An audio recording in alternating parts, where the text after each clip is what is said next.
বাংলাদেশের মাটিতে এমন কিছু স্থান আছে যেখানে পা রাখলেই সময় যেন একটু থমকে দাঁড়ায়।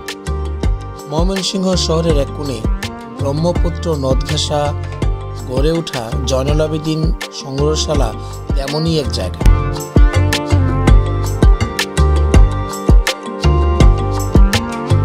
যেখানে ইতিহাস, শিল্প আর অনুভব একত্র হয়ে গড়ে উঠেছে এক অনন্য অভিজ্ঞতা।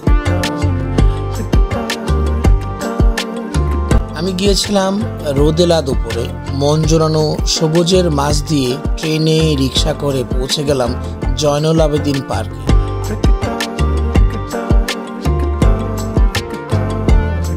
ভিতরে ঢুকতেই চোখে পড়ল দৃষ্টিনন্দন জাদুঘরটি, শান্ত, গম্ভীর, অথচ শিল্পে পরিপূর্ণ।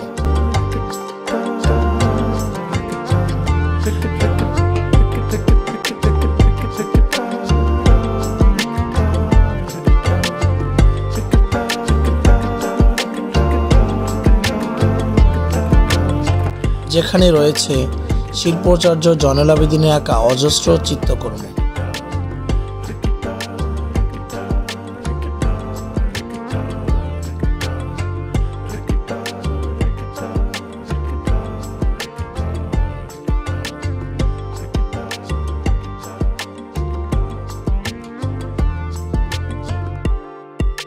যেগুলো শুধু রং আর তুলির ছোঁয়ায় নয়, বরং সময়ের সাক্ষী।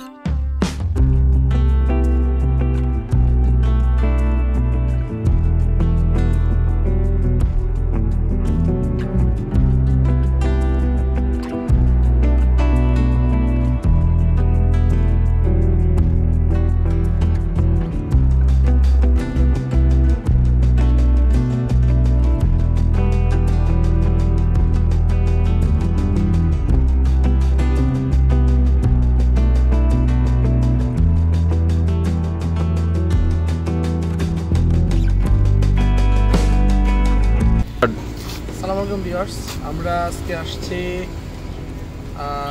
শিল্পাচার্য জয়নুল আবেদিন সংগ্রহশালা। আমরা দুজন আসছি, আমার তো ভিডিও করতেছে।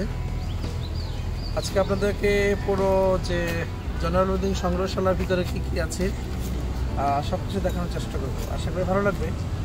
যদি ভালো লাগে তবে অবশ্যই লাইক, কমেন্ট এবং সাবস্ক্রাইব করে দিবেন। আর ওভারঅল আমার কীরকম লাগছে সেটা আপনাদেরকে অবশ্যই আমি ভেঙে ভেঙে বলবো। এবং ইতিহাস যা যা আছে জয়নুল আবেদিনের আপনারা জানেন, তারপর যতটুকু আমার চোখে পড়ে, যতটুকু আমার নলেজে আছে ততটুকু আপনাদেরকে জানানোর চেষ্টা করব। তবে চলুন আপনাদের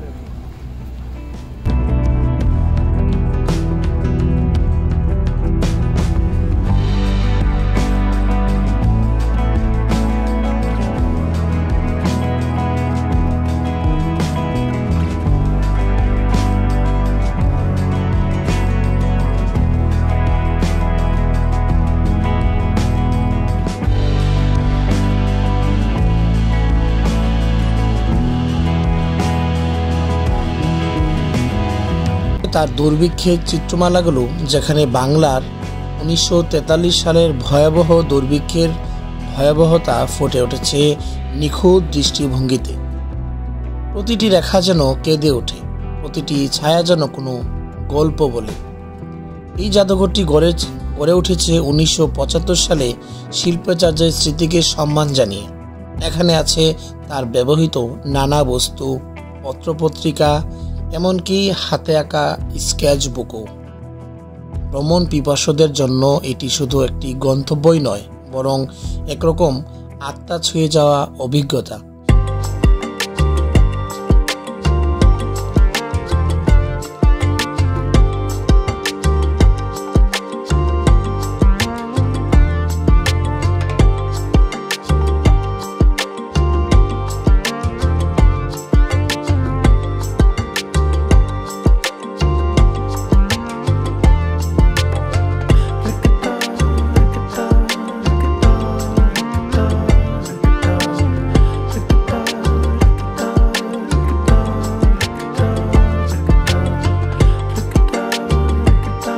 সংগ্রহশালার আশেপাশে খোলা প্রকৃতি, পাখি ডাক আর নদীর ধারে বসে কিছু সময় কাটানো সব মিলে যেন এক নিঃশব্দ প্রেরণা। ভিউয়ার্স, যদি আপনি শিল্পকে ভালোবাসেন, ইতিহাসকে অনুভব করতে চান, তবে ময়মনসিংহের জয়নুল আবেদীন সংগ্রহশালায় একবার না গেলেই নয়।